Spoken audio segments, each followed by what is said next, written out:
Hello বন্ধুরা, কেমন আছো তোমরা সবাই? আশা করি অনেক অনেক ভালোই আছো। আর তোমাদের ভালোবাসায় আমিও অনেক ভালো আছি, কারণ তোমরা আমাকে যে পরিমাণে ভালোবাসা দিয়েছ এবং সাপোর্ট দিয়েছ তা আমি কোনোদিন ভুলতে পারব না। তাই তোমাদেরকে মজা দেওয়ার জন্য আবারও একটি নতুন গল্প নিয়ে হাজির হলাম, গল্পটি শোনার মতো। আশা করি ভালো লাগবে। আমাদের পাশের বাড়িতে একটি খুব সুন্দর আন্টি থাকতেন। তিনি এতই ফর্সা ও হাসি খুশি ছিলেন যে যখনই তাকে দেখতাম আমার মন তা কেমন জানি করত। আন্টির স্বামী দেশের বাইরে থাকতেন, তাই আমার মনে হতো যদি তার সঙ্গে কিছুটা মনের কথা ভাগ করে নিতে পারতাম, কিন্তু আমি জানতাম না যে তিনি আগে থেকেই আমার সাথে কথা বলতে চাইছিল। একদিন আমি রাস্তা দিয়ে যাচ্ছিলাম, হঠাৎ আন্টি আমাকে ডেকে তার বাড়িতে নিয়ে গেলেন। আমি ঘরে ঢুকে চুপচাপ বসে রইলাম। কিছুক্ষণ পর আন্টি যখন ঘরে এলেন তখন তিনি হালকা পোশাক পরেছিলেন, যা তাকে অসাধারণ লাগছিল। তাকে দেখে আমি কিছুটা অবাক হয়ে গেলাম। আমি তাকে বললাম, কেন আমাকে ডাকছেন? তিনি কিছু না বলেই আমার পাশে বসলেন। তারপর কিছু না বলেই, বন্ধুরা, আজকের গল্পটি অনেকটাই স্পেশাল, তাই সবাই রেডি হয়ে যাও। দয়া করে গল্পগুলো ভালো লাগলে ভিডিওটি লাইক, শেয়ার এবং চ্যানেলটি সাবস্ক্রাইব করো প্লিজ। আমার নাম কুনাল, বয়স 20 বছর, সাধারণ এক যুবক। তবে সাধারণ হলেও আমাদের পাড়ার প্রায় সব মহিলাই যেন আমাকে অন্য চোখে দেখতেন। প্রায় সবাই ছোটখাটো কাজে ডাকার জন্য আমায় খুঁজতেন। আমি যতবারই বাড়ি থেকে বের হতাম, কোথাও না কোথাও থেকে একটি ডাক আসত, কুনাল একটু এদিকে আসো, আমাদের একটু সাহায্য দরকার। আমি এসব কাজে অভ্যস্ত হয়ে গিয়েছিলাম, যেন এক ধরনের আনন্দ খুঁজে পেতাম। আমাদের পাড়ায় এক আন্টি ছিলেন যার নাম জানার কখনো চেষ্টা করিনি, শুধু আন্টি বলেই ডাক্তার। তার স্বামী বেশিরভাগ সময় দেশের বাইরে থাকতেন, আর আন্টি একাই থাকুক তো মাঝে মাঝে পাড়ার লোকেরা তাকে নিয়ে নানা কথা বলতো, কিন্তু আমি কখনো সেসব নিয়ে মাথা ঘামাতাম না। একদিন দুপুরে যখন আমি বাড়ি থেকে বের হচ্ছিলাম, তখন আন্টি আমাকে ডেকে তার বাড়িতে নিয়ে গেলেন। তার কাছে যাওয়ার আগে আমার মনে একটু দ্বিধা ছিল, তবে ভাবলাম পাড়ার অন্যান্য মহিলারাও তো আমায় প্রায় কাজে ডাকে, আন্টিও হয়তো কিছু জিনিস আনতে বলবেন। আমি যখন তার দরজার কাছে পৌঁছালাম, তিনি হাসিমুখে বললেন, কুনাল, তুমি কি আমার জন্য কাছের দোকান থেকে একটা ডিভিডি আনতে পারবে? প্রথমে আমি অবাক হয়ে গেলাম, ভাবলাম এই যুগে ডিভিডি কেন? তবে বিষয়টি বেশ মজারও লাগলো। মনে হচ্ছিল সবকিছু যেন একটু অন্যরকম ছিল। আমি ধীরে ধীরে এক অদ্ভুত পরিস্থিতির মধ্যে জড়িয়ে পড়ছিলাম। সন্ধ্যা নামতেই আমি ডিভিডি দোকানের দিকে রওনা হলাম। সেই দোকানটা আমার এক বন্ধুর, তাই মনে হলো হয়তো সে আমাকে একটু সাহায্য করবে। দোকানে পৌঁছে আমি বন্ধুর কাছে কাছে ডিভিডি প্লেয়ার চাইলাম। কিছুটা বিধা করার পর সে বলল, ঠিক আছে, তবে একে ফিরিয়ে দেওয়ার দায়িত্ব কিন্তু তোমার। আমি তার শর্ত মেনে নিলাম, কারণ আমি চাইনি যে আন্টিকে হতাশ করতে। ডিভিডি প্লেয়ার নিয়ে যখন আন্টির বাড়িতে পৌঁছালাম, তিনি আমাকে দেখে মৃদু হেসে ধন্যবাদ জানালেন। আন্টির চোখে একটি অদ্ভুত ভাব ছিল, যেন তার কথার পেছনে আরও কিছু লুকিয়ে আছে। আমি যখন ডিভিডি প্লেয়ারটি দরজার কাছে দেওয়ার চেষ্টা করলাম, তিনি বললেন, ভেতরে এসে এটি আমাদের এলসিডির সঙ্গে সেট করে দাও, কারণ আমি এই ব্যাপারটা বুঝি না। আমি এসব কাজে দক্ষ ছিলাম, তাই ভেতরে ঢুকে ডিভিডি প্লেয়ারটি ঠিক করে দেওয়ার সিদ্ধান্ত নিলাম। আন্টির ঘরের পরিবেশ আর তার আচরণ আমাকে এক ধরনের আকর্ষণে জড়িয়ে ফেলেছিল। যখন আমি তার বাড়িতে ঢুকে ডিভিডি প্লেয়ারটি সেট করছিলাম, প্রতিটি মুহূর্তে তার প্রতিক্রিয়া আমার মধ্যে এক অন্যরকম অনুভূতি তৈরি করছিল। চা খেতে খেতেই আমি যখন সিনেমার দিকে তাকালাম, দেখলাম একটি মেয়ে নাচছে। তার নাচ আর সৌন্দর্য আমাকে অবাক করে দিল, যেন সে অন্য কোনো জগতের মেয়ে। যা কখন শেষ হয়ে গেল তা আমি টেরই পেলাম না। ঠিক তখনই আন্টি মৃদু হেসে বললেন, ও আমার মেয়ে আজ একটু অসুস্থ, তাই ঘুমাচ্ছে। আমি অবাক হয়ে গেলাম, কারণ আমি কখনো আন্টির মেয়ের কথা শুনিনি। যখন প্রথমবার তাকে দেখলাম, তার সৌন্দর্য আমাকে মুগ্ধ করে দিল। আমি একটু অজুহাত দেখিয়ে বললাম, আচ্ছা আন্টি, এখন আমি যাই। আন্টি হেসে বললেন, আরে এত তাড়াহুড়ো কেন? চা তো খেলে, এবার একটু বসো। আমি কোনো উত্তর না দিয়ে উঠে বাড়ির দিকে রওনা হলাম, কিন্তু বাড়ি ফিরেও আমার মন পুরোপুরি সেই মেয়েটির ভাবনায় ডুবে গেল। আন্টির মেয়ের চেহারাটা যেন বারবার আমার সামনে ভেসে উঠছিল। আমি ভাবতে লাগলাম, আন্টির মেয়ে এত সুন্দর, তাহলে আগে কখনো তাকে দেখিনি কেন? বাড়ি ফিরে পড়াশোনায় মন দেওয়ার চেষ্টা করছিলাম, কিন্তু বারবার সেই মেয়েটির হাসি মাখা মুখ আর তার সরলতা আমার তাই ভেসে উঠছিল। আমি বুঝতে পারছিলাম আন্টির বাড়িতে যাওয়ার মানে শুধু তার সঙ্গে দেখা করা নয়, তার মেয়েরও একটা আকর্ষণ ছিল। পরের দিন যখন আমি বাইরে যাচ্ছিলাম, হঠাৎ আন্টির কথা মনে পড়ল। আমি জানতাম না কবে আবার তার সঙ্গে বা তার মেয়ের সঙ্গে দেখা হবে, কিন্তু এক জিনিস নিশ্চিত ছিল, এবার আমি আরও বেশি উৎসাহী হয়ে পড়েছিলাম তার বাড়িতে যাওয়ার জন্য। এটা শুধু তার কাজ করার কথা নয়, বরং একটা অদৃশ্য টান ছিল যা আমাকে তার দিকে নিয়ে যাচ্ছিল। তখনই মনে পড়ল ডিভিডি প্লেয়ারটি ফেরত নিয়ে আসতে হবে।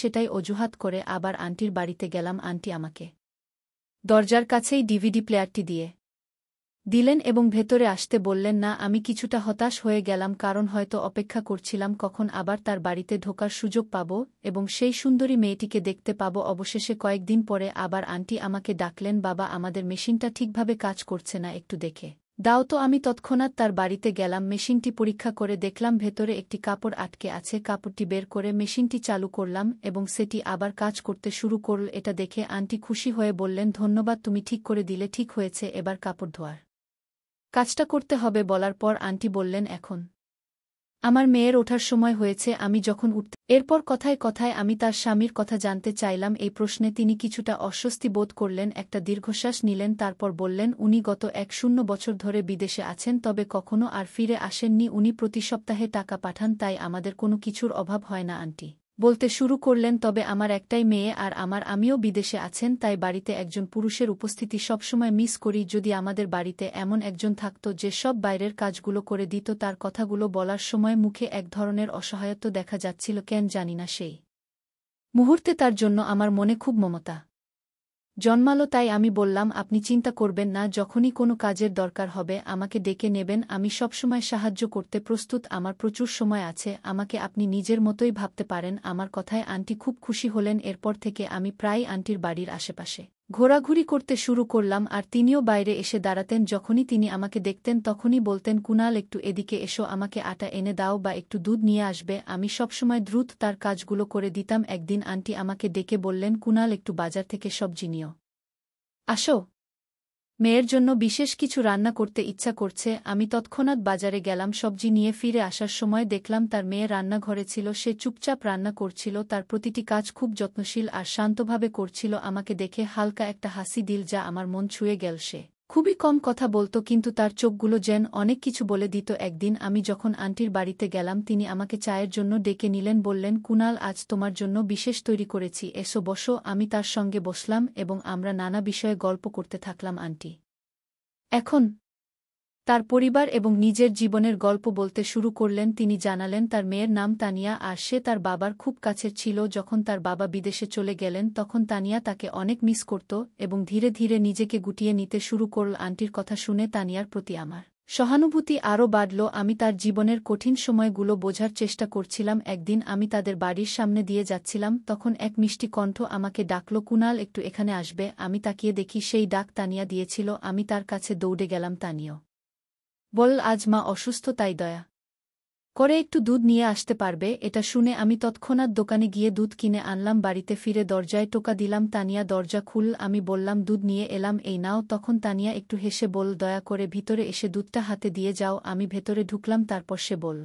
মায়ের পাশে একটু বসে থাকো। আমি আন্টির ঘরে গিয়ে দেখি তিনি বিশ্রাম নিচ্ছেন। কিছুক্ষণ পর তানিয়া আমাকে জিজ্ঞেস করল, কুনাল, চা খাবে? তার স্বরে এমন কিছু ছিল যার কারণে আমার মুখ থেকে শুধু জি কি শব্দটি বেরোল, কারণ আমি কিছুটা নার্ভাস ছিলাম। তবে তার মুখে একটা অদ্ভুত হাসি ছিল, যার মানে আমি বুঝতে পারলাম না। কিছুক্ষণ পর সে চা নিয়ে ঘরে ঢুকল এবং বলল, আমার মা তোমার অনেক প্রশংসা করছিলেন, তুমি আসলে কি করো? আমি উত্তরে বললাম, সারাদিনই অবসরেই থাকি। এটা শুনে তানিয়া হেসে উঠল। আমি লক্ষ্য করলাম সে যখন হাসে তখন তাকে আরও সুন্দর দেখায়। তারপর হঠাৎ তার মুখটা একটু বিষণ্ণ হয়ে গেল। আমি চা খাওয়ার সময় আমি ভাবিনি যে ও এতটা কাছে এসে বসবে। ও হঠাৎ আমার হাতটা ধরল এবং বলল, কুনাল, তুমি কাজ কেন করো না? তার এই কথায় আমার চোখ পারবে না, কিন্তু এটা এত সহজ ছিল না। বিদেশে যেতে হলে আমাকে ভিসা আর প্রচুর টাকার প্রয়োজন ছিল, এজন্য আমাকে একটা পরিকল্পনা করতে হতো। সেদিন আন্টির বাড়ি থেকে বের হয়ে আমি সরাসরি আমার বন্ধুর কাছে গেলাম, যার ভাই বিদেশে কাজ করত। আমি কিছু টাকা দিয়ে বললাম, আমার বিদেশে যাওয়ার ব্যবস্থা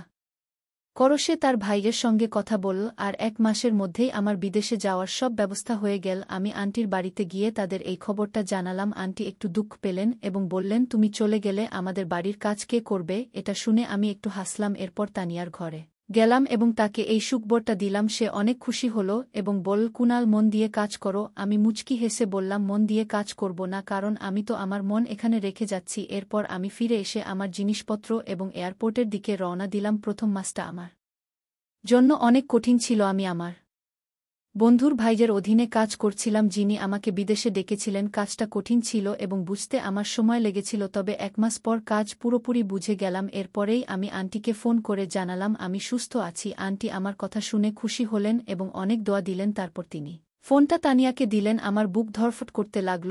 আমি বুঝতে পারছিলাম না কি বলবো। তানিয়া নিজেই কথা শুরু করল এবং বলল, টাকা জমাতে থাকো, অযথা খরচ করো না, যেন তাড়াতাড়ি ফিরতে পারো এবং বিয়ে করতে পারো। এটা শুনে আমি হেসে উঠলাম। মনে হলো সেও হয়তো আমাকে ভালোবাসতে শুরু করেছে। প্রতিটি সপ্তাহে আমি আন্টির বাড়িতে ফোন করতাম, আন্টি কিছুক্ষণ আমার সঙ্গে কথা বলার পর সবসময় ফোনটা তানিয়ার হাতে তুলে দিতেন। এরপর আমরা অনেকক্ষণ ধরে একে অপরের সঙ্গে গল্প করতাম। তানিয়ার সঙ্গে কথা বললে আমার মন শান্তি পেত আর আমি আবার নতুন উদ্যমে কাজ করতে লাগতাম। যখন প্রথমবার আমার বেতন পেলাম তখন তানিয়াকে ফোন করে জিজ্ঞেস করলাম, আমি তোমার জন্য বিদেশ থেকে কি উপহার পাঠাবো। এটা শুনে সে একটু লজ্জা পেল এবং বলল, আমার কিছু দরকার নেই। আমি অনেকবার জোর করলাম কিন্তু সে বারবার এগিয়ে যেতে লাগল। আমি মনে মনে ঠিক করলাম সে যেহেতু আমাকে এত সাহায্য করেছে আমি ওকে অবশ্যই কিছু পাঠাবো। কিন্তু যখনই আমি উপহারের কথা বলতাম সে লজ্জায় পড়ে যেত। আমি প্রতি সপ্তাহে তাকে ফোন করে জিজ্ঞেস করতাম, তোমার জন্য কি নিয়ে আসব। একদিন সে হেসে বলল, যদি জেদ করো কিছু একটা নিয়ে এসো। আমি হেসে বললাম, আমারও একটা শর্ত আছে, যা ফিরে এসে জানাবো। সে চুপ হয়ে গেল। 2 বছর কেটে গেল, ভিসার মেয়াদ শেষ হলেও নবায়ন করলাম, কারণ দেশে ফিরতে চাইছিলাম না। আমার লক্ষ্য ছিল যথেষ্ট টাকা জমা করা। ব্যাংক ব্যালেন্স ভালো হলেও মন সন্তুষ্ট ছিল না। ভাবতাম তানিয়াকে উপহার দিয়ে বলবো, কত পরিশ্রম করেছি সব তোমার জন্য। একদিন কাজ পর্যালোচনা করে দেখলাম সব প্রজেক্ট শেষ করেছি। বসকে বেতন বাড়ানোর কথা বললে তারপর সবকিছু দেখে তিনি পদোন্নতি দিলেন, যা আমাকে আরও অনুপ্রাণিত করল। এরপর দেশে ফিরে আন্টির সঙ্গে দেখা করলাম। তিনি খুব খুশি হলেন। আন্টি আমাকে দেখে খুশি হয়ে গলা জড়িয়ে ধরলেন ও বললেন, তুমি তো আরও তরুণ ও সুন্দর হয়ে গেছো। আমি তার সঙ্গে বসে বললাম, আমি আপনার মেয়েকে বিয়ে করতে চাই। তিনি অবাক হলেন, আপত্তি করেননি, কিন্তু মন ভেঙে গেল যখন তার মেয়ে বলল, কুনাল তুমি আমার চেয়ে অনেক ছোট, এবং বিয়ের প্রস্তাব প্রত্যাখ্যান করল। আমি উপহার বের করে দিলাম, তারা খুশি মনে নিল। এরপর পকেট থেকে টাকা বের করে তানিয়াকে দিলাম, যা সে আগে আমাকে দিয়েছিল। সে চুপচাপ টাকা নিয়ে আলমারিতে রেখে দিল। আমি বিদায় নিয়ে বাড়ি ফিরলাম। মন চাইছিল পরের দিনই আমেরিকায় চলে যাই, কারণ এখানে আর কেউ নেই। রাতে খেতে ইচ্ছা করছিল না, তাই শুয়ে পড়লাম। সকালে পাড়ার লোকজন বলল, তোমার তো অনেক ভালো ভাগ্য। কিন্তু ভেতরে ভেঙে পড়েছিলাম। 1 সপ্তাহের ছুটি নিয়ে এলেও দ্রুত ফেরার টিকিট কাটলাম। যাওয়ার আগে শেষ চেষ্টা হিসেবে আন্টির কাছে গিয়ে বললাম, আপনার মেয়েকে রাজি করাতে পারলে সে আমার সঙ্গে সুখে থাকবে। অবশেষে তা নিয়ে আমাদের কথা মেনে নিল। এবার আমার আনন্দের সীমা ছিল না। আমাদের বিয়ে হলো এবং আমি আমার ভালো দেব। ঠিক সেই সময় তার মেয়ে ঘর থেকে বেরিয়ে এলো। সম্ভবত সে জানত না যে আমি আছি, তাই কোনো ওড়না ছাড়াই বেরিয়ে এলো। তাকে দেখে আমার চোখ বড় হয়ে গেল। যেন এক পরী আমার সামনে দাঁড়িয়ে আছে। তার ভেজা চুল দেখে মনে হলো সে এখনই স্নান করে এসেছে। সে একটি গোলাপি রঙের পোশাক পরেছিল, যা তাকে একেবারে অপসরার মতো লাগাচ্ছিল। আমি তাড়াতাড়ি উঠে দাঁড়ালাম। আন্টি তার মেয়েকে বললেন, এটা আমাদের প্রতিবেশী কুনাল, খুব ভালো ছেলে, অনেক কাজে সাহায্য করে আমাকে। এটা শুনে তার মেয়ে আমাকে একটু দেখে নিল এবং আবার নিজের ঘরে চলে গেল। আন্টি বললেন, ও অপরিচিতদের সঙ্গে বেশি কথা বলে না। ছোট বয়সেই অনেক কষ্ট পেয়েছে ও।